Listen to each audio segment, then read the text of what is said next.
Buenos días, nos encontramos hoy con Gabriel Mora Fernández. Vamos a tener una conversación muy interesante. Ya les vamos a explicar de qué se trata. Sean bienvenidos y bienvenidas a su programa Amautas de la Vicerrectoría de Docencia de la UTN y del programa de formación humanística. Bueno, Gabriel es egresado del Bachillerato de Enseñanza del Español de la Universidad Nacional de Costa Rica. Actualmente es estudiante de la licenciatura de Literatura y Lingüística, además de la maestría de Estudios Culturales Centroamericanos. Y ambos son de la Universidad Nacional también. Además, es colaborador en corrección filológica en la revista Abra de la Facultad de Ciencias Sociales, al mismo tiempo que participa en el Departamento de Español del Programa de Éxito Académico. Ambos proyectos de extensión pertenecen a la Universidad Nacional. Hacemos una presentación corta del currículum de Gabriel para poder compartir con él esta mañana y aprovecharlo el mayor tiempo posible. Gabriel ha estado estudiando ahora en la época del COVID, ha estado estudiando los memes que han estado saliendo en toda Centroamérica en un trabajo que es muy interesante porque, bueno, ya él nos va a contar, pero desde el punto de vista de la investigación social y de las metodologías de investigación social y de investigación cualitativa en la región, se ha venido impulsando lo que son estudios etnográficos, es decir, estudios que se basan en lo que aparecen en las redes sociales y demás formas de comunicación y de expresión que rompen un poco la tradicional mirada de las ciencias sociales desde las ciencias positivas o positivistas o de las metodologías positivistas. Así que bueno, hoy vamos a conversar acerca de un estudio que ha estado haciendo Gabriel sobre memes que han surgido en la región en el marco del COVID-19. Ahí vamos a ver qué hay de todo, pero mejor dejar que Gabriel nos cuente por qué hacer una investigación sobre memes, qué es un meme, qué es esto de los memes, y si esto tiene alguna relación con la cultura de nuestros pueblos. Adelante y bienvenido, Gabriel. Muchas gracias, don Giovanni, por la invitación. Y sí, es interesante porque siempre que, bueno, prejuiciosamente uno piensa en un meme, uno inmediatamente piensa en contracultura, docentes, pero realmente ideológico, político, social y demás. Y esto claramente es un pro de la cultura. Los memes son un discurso de producción cultural. ¿Por qué estoy estudiándolos? Mejor le comento por qué antes de qué es un meme. Es interesante porque tradicionalmente los estudios culturales han enfocado en otros géneros un poco más tradicionales, ¿verdad? Como la literatura, como el cine, como la música, pero se han ido quedando por fuera, ¿verdad? Algunos géneros discursivos menores que poquillo se les ha prestado importancia. Por ejemplo, los memes. Hay otro factor curioso, que hay un auge sobre estudios relativos a un fenómeno llamado la cultura digital. No solo la cultura en la que usted y yo transitamos y hablamos, sino que es un cúmulo de relaciones sociales que nosotros mantenemos mediante aparatos tecnológicos digitales. Por ejemplo, el Internet. En este momento usted y yo estamos partícipes de la cultura digital mediante esta plataforma Zoom, ¿verdad? Así sea que usted está viendo una fotografía mía, realmente esto es un avatar en el Internet que representa mis valores, mis principios, mi forma de ser, mi forma de ver el mundo. Que de hecho, cuando uno apaga la cámara, ¿verdad? Y aparecen las imágenes, nada más como esta que va a aparecer ahí. Eso realmente es mi forma de proyectarme en la cultura digital, ¿verdad? Este sujeto con un remo, ¿verdad? Como aventurero. Y yo no soy así, pero esa es mi forma de verme así. Entonces los memes funcionan un poco para esto, ¿verdad? Para la representación cultural en el Internet. Desgraciadamente, los estudios que hay sobre la cultura, la cultura digital, perdón, están más orientados como en la cultura tradicional occidental. De hecho, el principal documentador de este fenómeno es de apellido Gir, es un estadounidense, y él habla de una cultura digital, es decir, que todos nos metemos al Internet, entonces todos vivimos la misma cultura. Lo que yo me he dado cuenta es que no, hay culturas digitales, hay subculturas. Entonces, cada participante, cada región, de cada grupo social tiene una forma diferente de apreciarlo. Entonces, ¿dónde no se ha estudiado? En las culturas digitales de la periferia, los centroamericanos, los que no tenemos mucho acceso a Internet, los que vivimos de las montañas, los que no tenemos conectividad, y recién nos estamos incorporando a este mundo. Entonces, por ahí yo estoy estudiando eso. Curiosamente, los memes me han dado mucha información para darme cuenta cómo ha funcionado esta situación de las interacciones sociales mediante estas redes sociales. Y ahora que estamos en el marco, ¿verdad?, del bicentenario, quise entablar alguna comunicación entre esta vivencia, la COVID-19, en 3 países centroamericanos, en Costa Rica, Nicaragua y El Salvador, porque de alguna forma u otra hemos tenido algunos roces históricos, bélicos, políticos, ideológicos que nos hermanan un poco, ¿verdad?, como región. Gabriel, ¿y qué te motivó a estudiar esto? Porque cuentas que sí, en el marco del Bicentenario siempre es interesante una mirada regional, porque el Bicentenario es una celebración regional. Normalmente se nos olvida, o se ha hecho por los medios oficiales, que se nos olvide y nos miremos solo dentro del marco de las fronteras nacionales. Pero ¿qué te motivó a hacer esta investigación? Eh, va a sonar chistoso, pero una conversación entre amigos. Yo inicialmente mi proyecto de tesis iba a ser sobre teatro contemporáneo, sobre la puesta en escena, pero recién había redactado unas pequeñas páginas y eso fue en marzo del año pasado. La universidad nos mandó a nuestras casas, ¿verdad? Porque se vino la pandemia arriba, entonces se salió de control la situación. Entonces volví a mi hogar, a Pérez Celedón. Entonces, conversando de la acera hacia afuera, donde estaba mi amigo, ahuevados, ¿verdad? Porque uno no puede verse ni darse la mano. Decíamos, ahora estamos como los memes, ¿verdad? Que todo esto tiene que ver con no verse. Y dije, qué buena idea. Y empezamos a vacilar al respecto, ¿verdad? Bueno, de lo gracioso que era la vida a partir de los memes, porque estábamos encerrados en nuestras casas, no podíamos salir, pero por lo menos nos estamos divirtiendo. Y dije, bueno, yo creo que esto puede salir algo. Inició como una conversación y yo ahorita estoy a paginitas de terminar la tesis. Entonces, por ahí nació, porque yo también soy parte de los sujetos del objeto de estudio. O sea, yo también viví encerrado, viví con el miedo de lo que está afuera y mi interacción social con los demás fue mediante la cultura digital. Entonces, Gabriel, bueno, por ahí me hizo gracia. interesante, pero he quedado a pie a un estudio interesante de una expresión de nuestras culturas en la región. Pero ¿y cómo se hace para estudiar un meme? Porque me imagino que has desarrollado criterios y demás, que uno a veces ve el meme y uno recibe el mensaje, lo interpreta, lo procesa, a veces lo comparte, a veces lo borra, o se lo queda o lo guarda. Pero me imagino que vos como investigador has desarrollado algunos criterios para estudiarlo, para analizarlo. Ay, sí, fue bastante retador al inicio digamos, lo más fácil es analizar los discursos en los memes, pero el meme como tal, o sea, el aparatito, la pieza esta que mezcla el humor textual y el humor gráfico fue bastante engorroso porque poco se ha escrito sobre memes. De hecho, la tesis más grande que hay sobre memes es antes del Internet, es de 1974, es de carácter antropológico, porque el meme nace como bueno, en metonimia, para no entrar mucho en detalles, como el gen es la partícula mínima de transmisión de información hereditariamente, o sea, a nivel genético, el meme sería la partícula mínima de transmisión de información cultural por imitación entre personas. Entonces, por ahí empezaron los estudios de carácter antropológico. En el 2014, un señor de apellido Schiffman hizo toda una tesis respecto de los memes de Internet, o sea, una nueva forma de compartir información en la cultura digital. Y él habla y habla y habla sobre memes, digamos, cómo se manifiestan, qué es un meme, qué tipo de memes hay, y no solo son estas imágenes, sino él también habla de los de tipo GIF, de los tipos retos de internet, de esto de que la gente le echa canela a una cuchara y se la come y tose, y bueno, de ese tipo de retos interesantes, de canciones, de la cultura de la imitación y un montón de más, pero no especifica cómo la estructura de los memes del que usted y yo hemos visto ahora, estos que son de imágenes.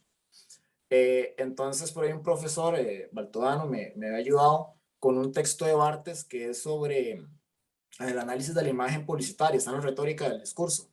Entonces tuve que analizar el meme con características de la imagen publicitaria. Entonces le voy a compartir pantalla brevemente para enseñarle un detalle de esos memes, cómo se estudian. Y de paso, si gusta, nos cuentas un poco cuáles hallazgos has venido encontrando en esta investigación. Ah, sí, sí, perfecto. Bueno, he acá un meme, ¿verdad? Este no tiene que ver dentro de mi cuerpo de estudio, pero es interesante porque algo funciona. Este meme nació, ¿verdad? A inicios de marzo de 2000, no, finales de marzo de 2020 nació. Es una imagen clásica, ¿verdad? De la caricatura de Tom y Jerry. Los memes regularmente se componen, ¿verdad? De dos imágenes o de una sola imagen. Regularmente van a tener uno o dos textos. La cantidad de textos o imágenes es variable. La imagen, ¿qué es lo que tiene? Que es que la imagen es de carácter universal y tiene muchas formas de interpretarse. De hecho, si usted ve solamente el gato, usted puede decir, bueno, es un gato preocupado.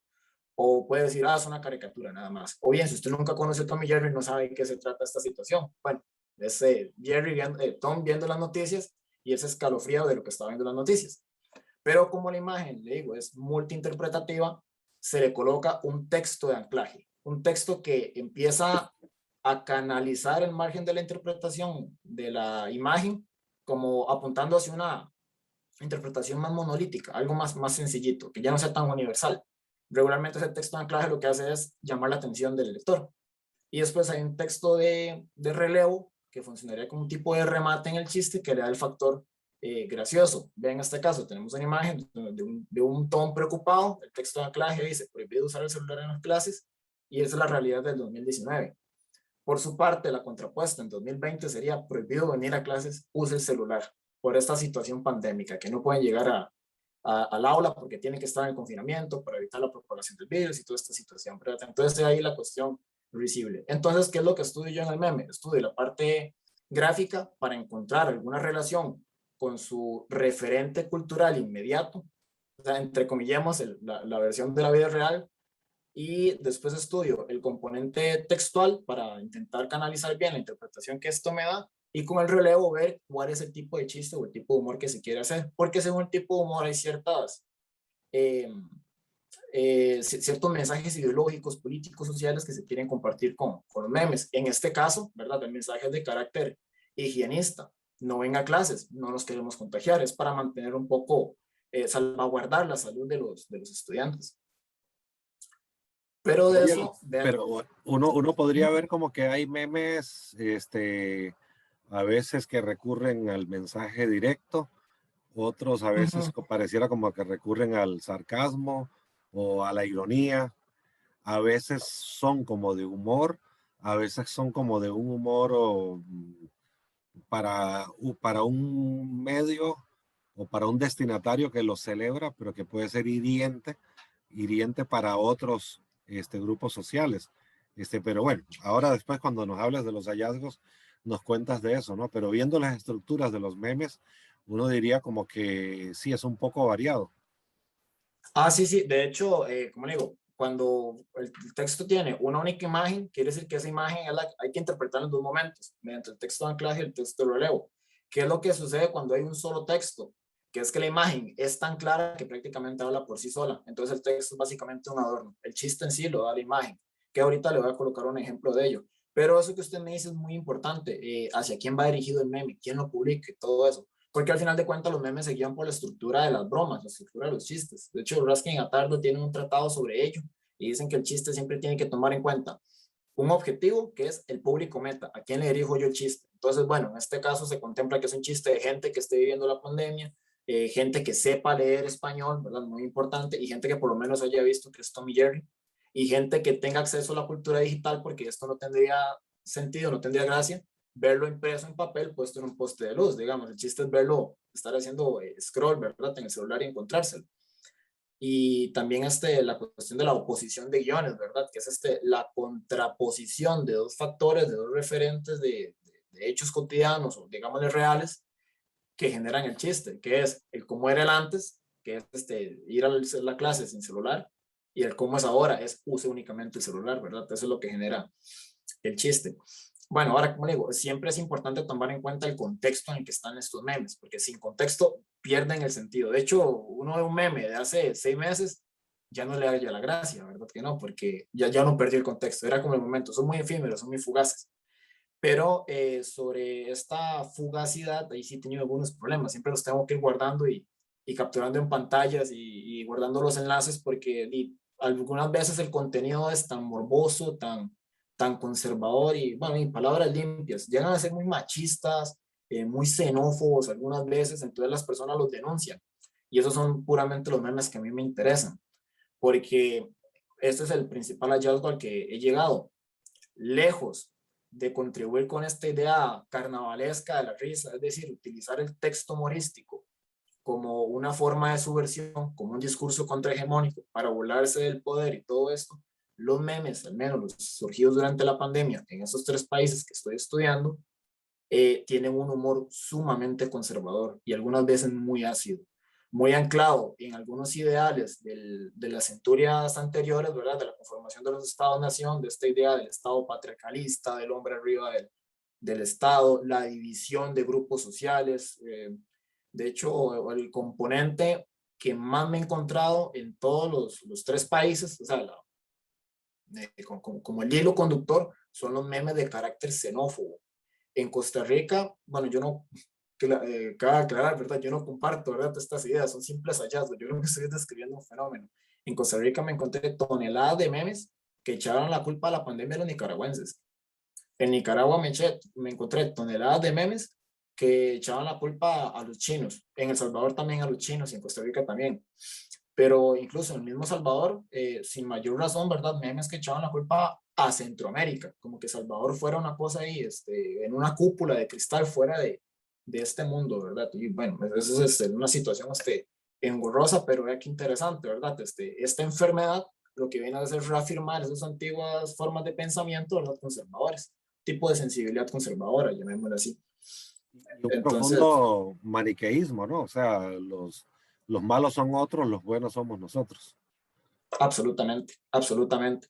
De hecho, mucho de esta situación, ¿qué es lo que pasa? Hay un terminillo llamado las sensibilidades conservadoras, que es que en tiempos de crisis las personas buscan como volver a un estado de confort, un momento donde todo era concebido como lo mejor, un estado idílico. Casi siempre la gente piensa en esa época de Juan Santamaría, ¿verdad?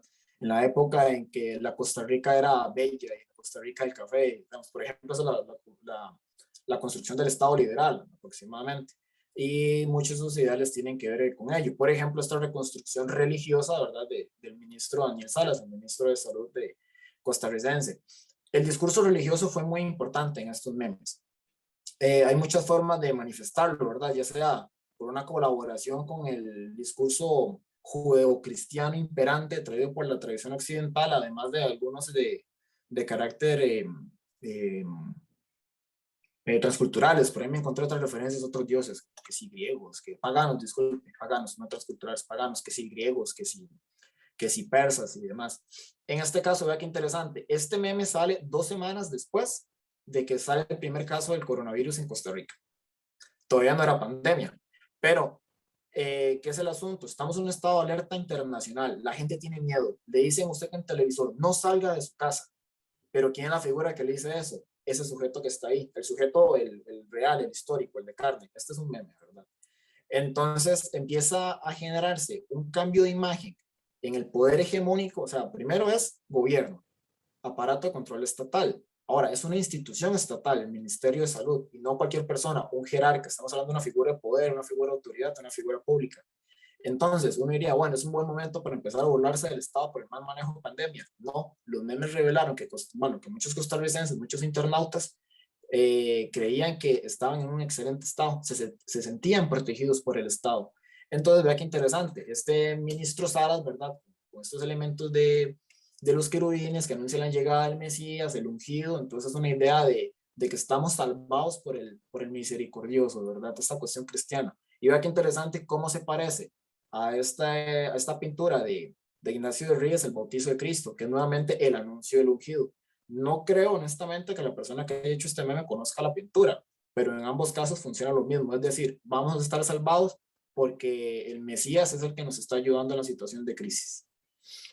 Entonces eso es lo importante del discurso religioso al inicio de la pandemia. Y eso en Costa Rica. ¿Tienes Este, ajá, Ajá, adelante, sí. no, disculpe, ¿me voy a decir algo? No, no, no, no, no, que si gustaban mostrarnos otro ejemplo de los hallazgos. Ok, este es del Salvador. En El Salvador, bueno, yo creo que no es muy de secreto, ¿verdad? Que hay una figura de autoritarismo muy importante, ¿verdad? Con la asunción al poder de Nayib Bukele, el presidente de ese lugar. Este meme que está acá surge hacia inicios de abril. Ya se había decretado la pandemia a nivel internacional.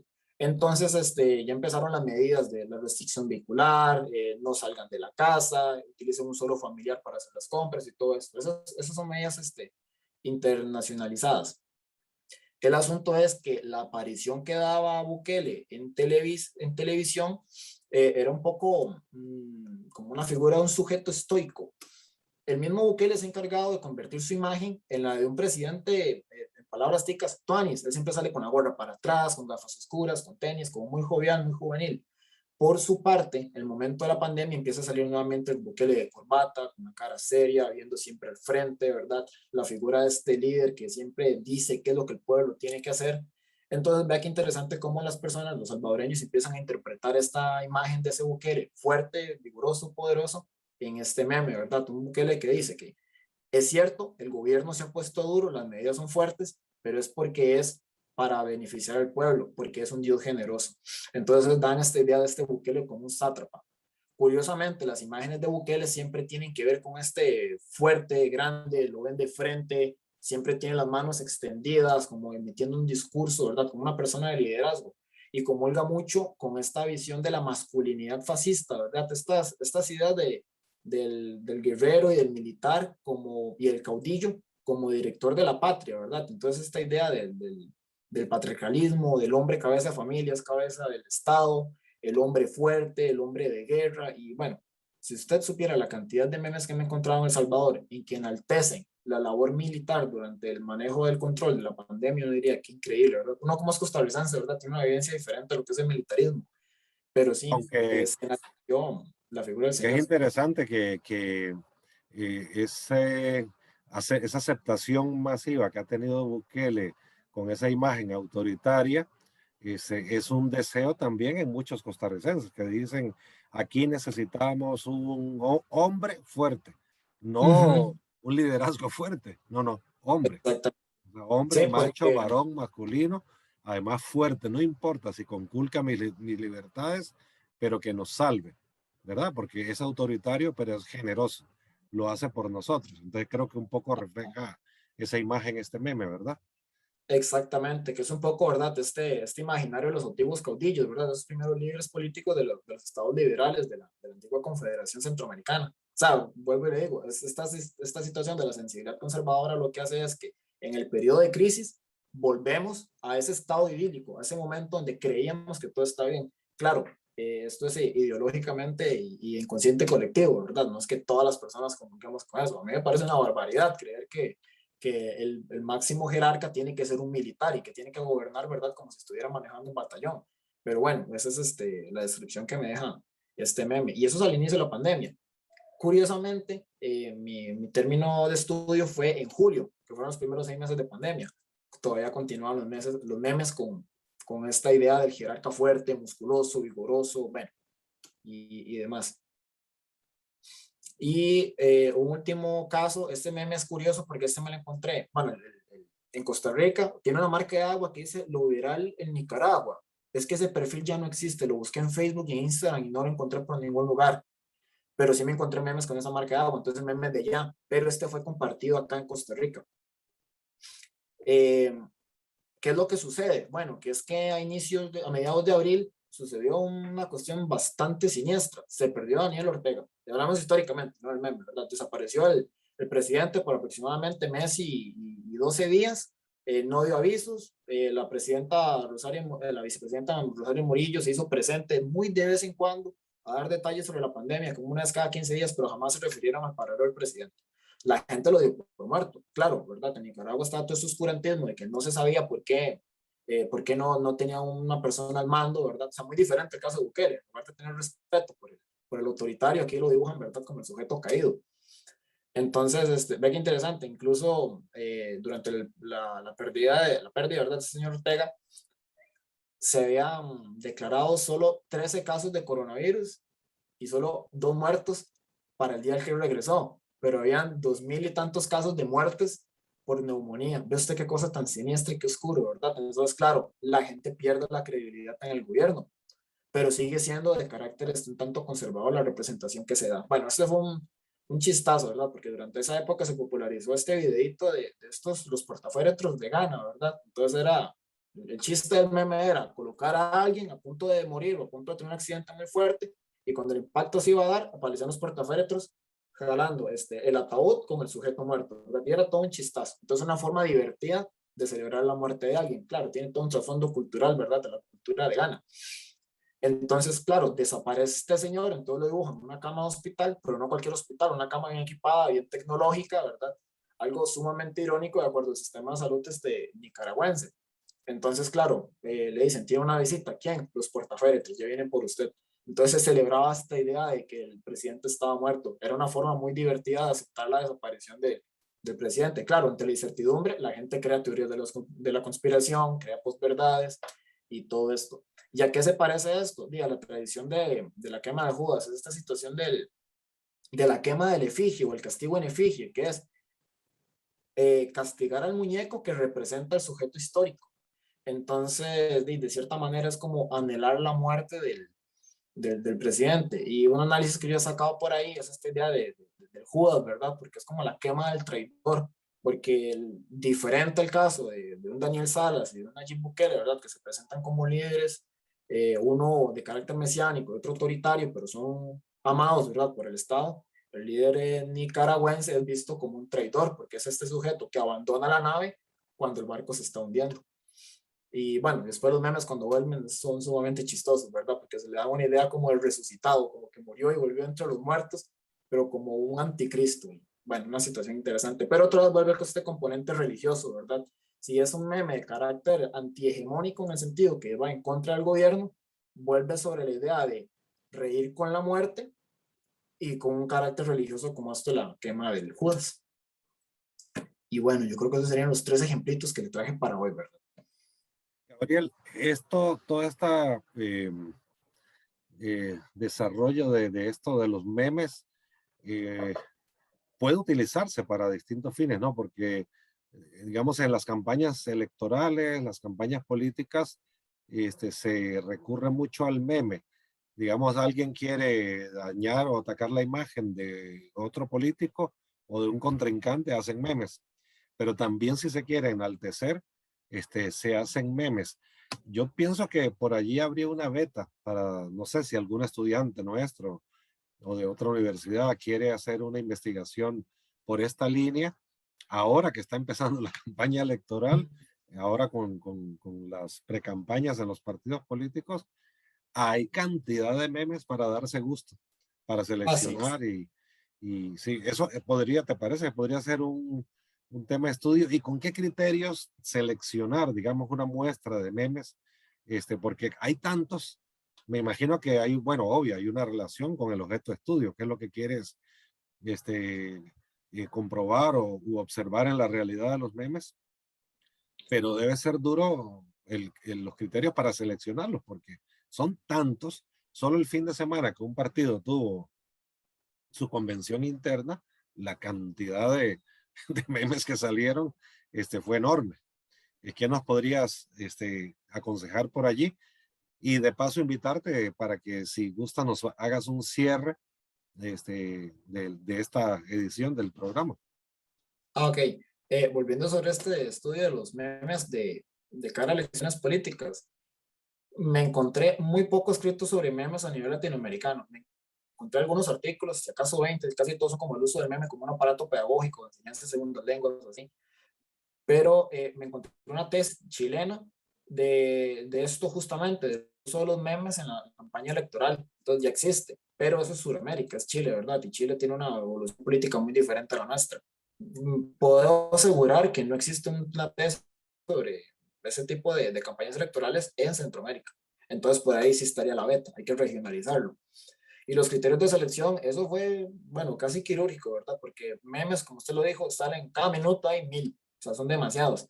Entonces, hay que establecer unos criterios de selección y un corpus de selección muy, muy pautados. Yo, por ejemplo, lo que hice fue, primero, seleccionar perfiles, no memes. Entonces busqué cuáles son las redes sociales más utilizadas en Centroamérica. En esos 3 países son Instagram y Facebook. Después, mediante el sistema de búsquedas temáticas por los numerales, los hashtags, buscaba que tuvieran COVID-19, el nombre del país y alguna situación, además para hacerlo llamativo. Entonces con eso rastreé los perfiles, después los perfiles para verificar que si fueran de países, buscaba la información de extra, ahí dicen de dónde son, quién los administra y todo eso, entonces puede verificar que fueran perfiles, digamos, de carácter como nacionalistas o cosas por el estilo. Y ya los memes los abría y buscaba que el contenido tuviera cierta relación con la COVID-19. Por ejemplo, todos esos que les dije son de ello, pero claro, hubieron memes de todo, ¿verdad? Memes que no tienen nada que ver con la COVID, sino, por ejemplo, bueno, en enero, febrero, habían cientos de memes respecto al lanzamiento de misiles que mandó Estados Unidos a Irak, ¿verdad? A inicio de año. Entonces, eso no tiene nada que ver con la COVID-19, pese a que ya existía y se venía de camino de Asia hacia acá. Entonces, por eso, vamos, los hashtags son una herramienta fundamental para buscar esos memes. Y, ¿verdad? Siempre hay estudios que dicen cuáles son la cantidad de personas que visitan cuáles redes sociales.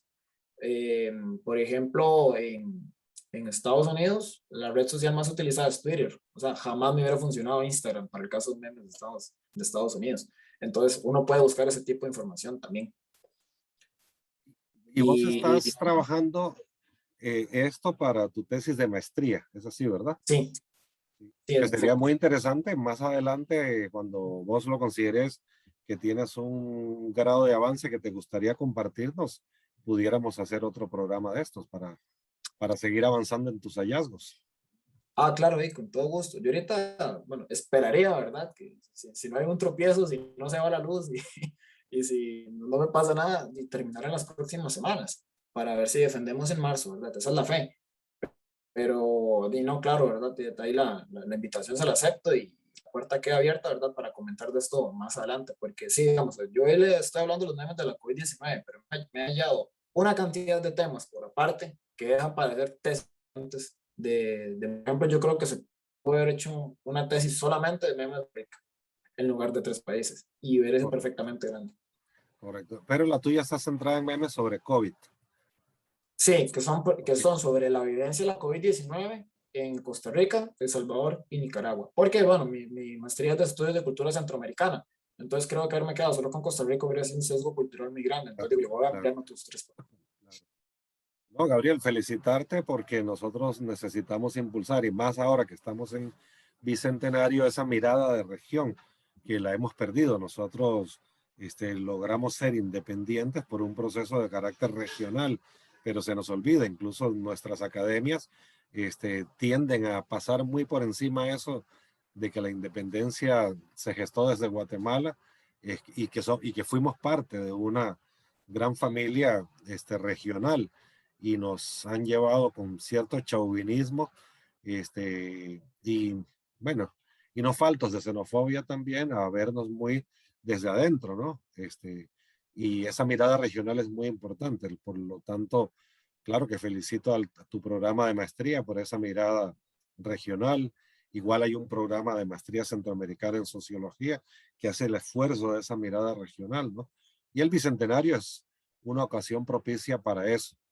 Gabriel, quiero agradecerte mucho que hayas compartido hoy tus hallazgos, sus conocimientos, sus metodologías en algo muy interesante para nosotros que tratamos de hacer humanidades en la UTN, y que es esta mirada cultural acerca de cómo se expresan nuestros pueblos, nuestras comunidades, nuestros grupos sociales mediante esta herramienta que está cobrando cada día una mayor fuerza, ¿no?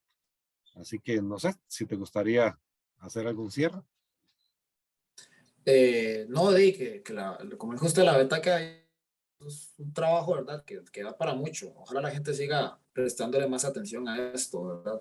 De hecho, antes de los memes, me parece que sobre humor gráfico, toneladas, principalmente de Ana Sánchez, ¿verdad? Del CINAVI, pero sobre tiras cómicas, caricaturas, esa situación. Pero bueno, yo creo que es hora de avanzar porque el humor gráfico no es solo tinta y papel. Ahora estamos en la vida digital y hay mucho que explotar, ¿verdad? Entonces, Dino, es un buen para hacer nuevos estudios.